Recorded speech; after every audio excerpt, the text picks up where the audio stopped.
Dear friends and dear students, welcome to our YouTube channel E-Shiksha Rajasthan. Let's start the class. Good morning बच्चों। तो आज हम class third का fourth chapter पढ़ेंगे जिसका heading है गुदगुदी। गुदगुदी का मतलब कुछ ऐसे चैप्टर जिनको पढ़ने से हमें थोड़ी हंसी आती है और ऐसा लगता है कोई गुदगुदी कर रहा है। ठीक है, तो हंसी मजाक वाले हैं, इसमें जो है वो मनोरंजन के लिए ये वाले चैप्टर हैं, चुटकुले की तरह। ठीक है, तो फर्स्ट पढ़ते हैं अपन। देखो, एक साहब है और ये चंपू है। साहब कहते हैं चंपू जरा देखना कितने बजे हैं। वो टाइम पूछ रहे हैं कि देखो कितने बजे हैं। चंपू कहता है साहब मुझे समय देखना नहीं आता। वो कहता मुझे टाइम देखना नहीं आता है। साहब कहते हैं अच्छा कोई बात नहीं, घड़ी देखकर बताओ बड़ी सुई किधर है और छोटी सुई किधर है। छोटे बच्चे वैसे ही पूछते हैं ना जिनको घड़ी देखनी नहीं आती, हम बोलते हैं बताओ बड़ी सुई कितने पे है, छोटी सुई कितने पे है। तो ये साहब भी अपने बच्चे को ऐसे ही पूछ रहे हैं। तो चंपू कहता है जी दोनों सुइयां घड़ी के अंदर ही हैं। तो ये हंसने वाली बात हो गई ना। उसको तो पूछा कि बताओ कितने नंबर पे दोनों सुइयां, लेकिन उसने तो कहा कि दोनों सुइयां घड़ी के अंदर ही हैं। सेकंड वाला देखो, एक टीचर है एक छात्र है। अध्यापक कहता है एक अच्छा चित्रकार हंसते हुए चेहरे को सिर्फ एक लकीर की मदद से रोते हुए चेहरे में बदल सकता है। एक अच्छा चित्रकार मतलब अच्छा जो पेंटर होता है ना, वो किसी की तस्वीर बनाता है तो सिर्फ एक लाइन से किसी को हंसा देता है और किसी एक लाइन से उसको रुला देता है। उसकी कलम में इतनी शक्ति होती है। छात्र कहता है सर मम्मी तो ये काम एक हाथ से कर सकती है, मतलब एक हाथ से थप्पड़ मारे तो वो रो सकता है बालक। ठीक है, वो अपनी मम्मी के बारे में बता रहा है। फिर थर्ड वाला देखना, ये सुधा है ये रिंकू है। सुधा कहती है क्या तुम्हें अंग्रेजी बोलने में परेशानी होती है। रिंकू कहता है नहीं, अगर सुनने वाले को होती हो तो पता नहीं। उसने कहा मुझे तो बोलने में तो कोई नहीं होती, लेकिन सुनने वाले को अगर होती है तो मुझे पता नहीं। इसका मतलब ये हुआ कि मैं जो बोलता हूँ वो दूसरों को समझ में नहीं आता। फिर फोर्थ वाला देखो, रिंकू कहता है बताओ सबसे ज्यादा आलू कहाँ पाए जाते हैं। ये रिंकू से पूछ रहा है। तो चिंकू कहता है समोसे में। सही है ना, समोसे के मसाले में बहुत सारे आलू होते हैं। उसको ये नहीं पता कि कौन सी सिटी या कौन से प्रदेश में आलू ज्यादा होते हैं। वो तो बता रहे हैं कि समोसे में आलू सबसे ज्यादा होते हैं। ठीक है, फिर फिफ्थ नंबर पर पढ़ते हैं। नौकर कहता है मालिक से मुझे एक्सरे के लिए 1,000 रुपए की जरूरत है। कौन कहता है, ये नौकर अपने मालिक से कहता है कि मुझे एक्सरे निकलवाना है और उसके लिए 1,000 रुपया चाहिए। मालिक कहता है 1,000 रुपए, पर एक्सरे में तो 100 रुपए भी नहीं लगते। उसने कहा एक्सरे में तो 100 रुपए भी नहीं लगते, तुझे 1,000 की क्या जरूरत है। ठीक है, फिर 6 वाला पढ़ते हैं। ये देखो, ये पिंटू है ये चिंटू है। पिंटू कहता है यह आईना तुम्हारे कारण टूटा है, कि तुमने ही इस कांच को तोड़ा है। चिंटू कहता है नहीं यह तुम्हारे कारण टूटा है, कि नहीं ये तुम्हारे कारण टूटा है। वो तो इस पे ब्लेम कर रहा है और ये इस पे बोल रहा है। वो कहता है तुम्हारे कारण टूटा है, ये कहता है तुम्हारे कारण टूटा है। मैंने तुम्हें गेंद फेंक कर मारी थी, अगर तुम अपनी जगह से नहीं हटते तो आईना कभी नहीं टूटता। चिंटू ने कहा मैंने तेरे ऊपर गेंद फेंकी थी और जहाँ फेंकी थी उसके पीछे आईना था, तू हट गया साइड में और आईना टूट गया, तो इसमें मेरी कोई गलती नहीं है। अब 7 नंबर पढ़ते हैं। मरीज और डॉक्टर है। डॉक्टर साहब मरीज है जो वो डॉक्टर से कहता है कि मैं रात को सोते सोते पलंग से गिर जाता हूँ। बताइए रात को क्या होता है कि मैं सोते सोते पलंग से गिर जाता हूँ। डॉक्टर साहब कहते हैं तो फिर मेरे पास क्यों आए, उस बढ़ई के पास जाओ जिसने पलंग बनाया है। बढ़ई मतलब जो कारपेंटर बोलते हैं इंग्लिश में, कि जो लकड़ी का काम करता है, जिसने तुम्हारा पलंग बनाया उसके पास जाओ। मेरे पास क्यों आया, गिरते हो तो पलंग में कोई मिस्टेक होगी। जब ये नहीं पता कि उसकी बॉडी में या फिर उसको चक्कर आते हैं या फिर कुछ उसको रात को सोते समय ऐसा कुछ फील होता है, इसलिए वो गिर जाता है। तो डॉक्टर साहब क्या बोल रहे हैं कि तुम मेरे पास क्यों आए, उस खाती के पास या उस बढ़ई के पास जाओ जिसने तुम्हारा ये पलंग बनाया है। अब 7 नंबर के बाद में अपन 8 नंबर पढ़ते हैं। एक पुलिस है और एक चोर है। एक बार पुलिस एक चोर को अदालत में ले जा रही थी कि जीप में से वह बहुत खुश हो रहा था। अब पुलिस जो है वो चोर को पकड़ के जीप में बैठा कर लेके जा रही थी और वो चोर जो है बहुत खुश हो रहा था।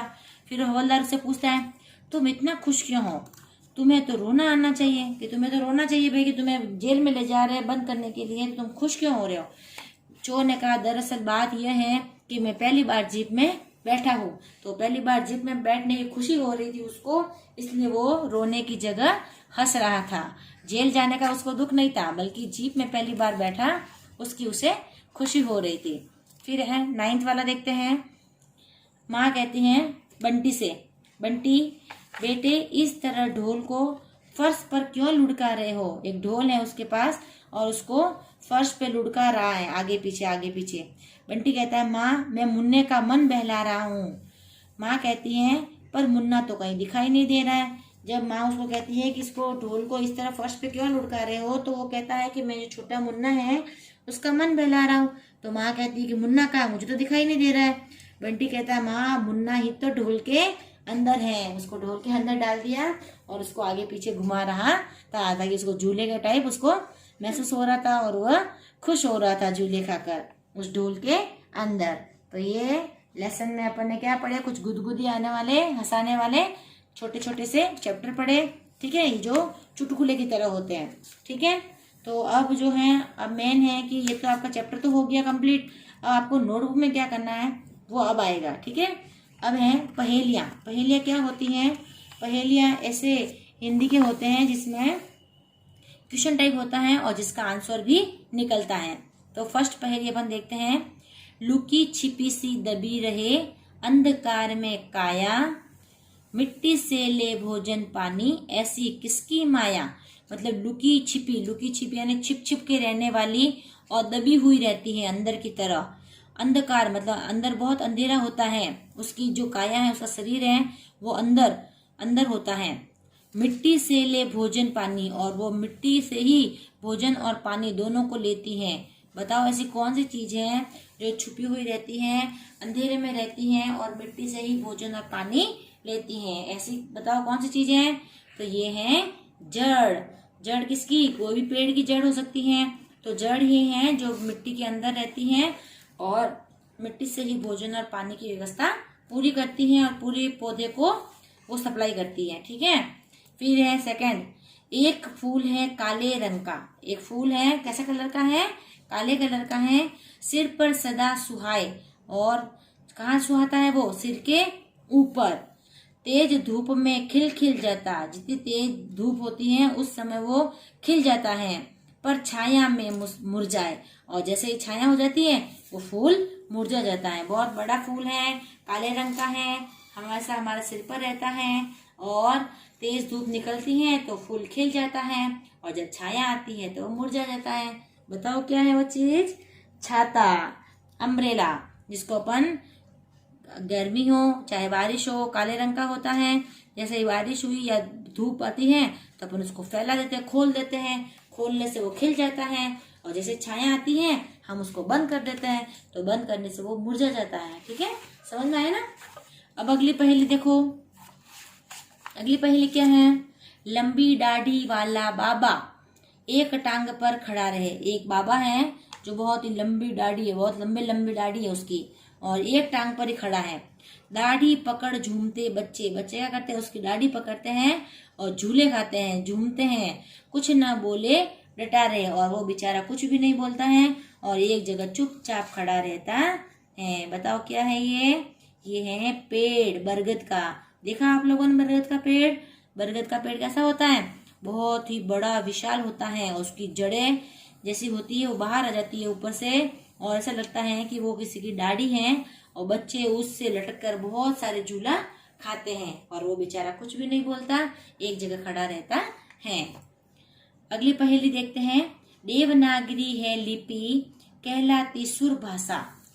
अब उसकी लिपि कौन सी है, देवनागरी लिपि है और वह सुर भाषा यानी मीठी भाषा कहलाती है। हिंदी की लगती नानी, वो हिंदी भाषा की नानी लगती है। देवनागरी तो जिसकी लिपि है और सुर यानी मीठी भाषा कहलाती है वो, और हिंदी की नानी लगती है। न समझे वह अज्ञानी। अब इतने में भी नहीं समझा है वो कैसा है, अज्ञानी है कि लिपि उसकी देवनागरी है, वो बहुत मीठी भाषा है, हिंदी की नानी लगती है। बताओ भाई वो कौन सी भाषा है, संस्कृत। कौन सी भाषा है, संस्कृत। ठीक है, तो इसका आंसर हो गया संस्कृत। अगला है एक थाल में थोड़ा पानी। अब 5th नंबर पहेली है, एक थाल में थोड़ा पानी, उसमें नाचे लाल भवानी। अब एक थाल जैसा बड़ा थाल है, उसके अंदर थोड़ा सा पानी है और उसमें नाचे लाल भवानी। जब वो उसमें नीचे आके लपटने लगती हैं तो लाल भवानी की तरह उसमें नाचती हैं। तो इसका आंसर होगा कड़ाही। कड़ाही में जो तेल डालते हैं तो आके लपटे तरह नाचती है ना, ये इसका आंसर है। ठीक है।